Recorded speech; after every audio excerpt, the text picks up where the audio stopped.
An update on the data breach impacting students and teachers across the state. Today, we're getting a better idea of which districts in our area have been affected by the PowerSchool breach. So far, New Hanover County Schools, Whiteville City Schools, and Columbus County Schools have released statements confirming that they were impacted by the breach. Both districts have been told by PowerSchool that the compromised data wasn't shared and was destroyed.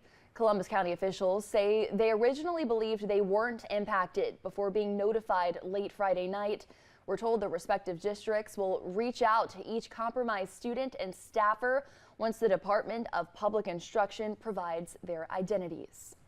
Pender County Schools says they were notified they were not affected by the data breach. At last check, Brunswick County Schools says it has not received any word to confirm any of those impacts.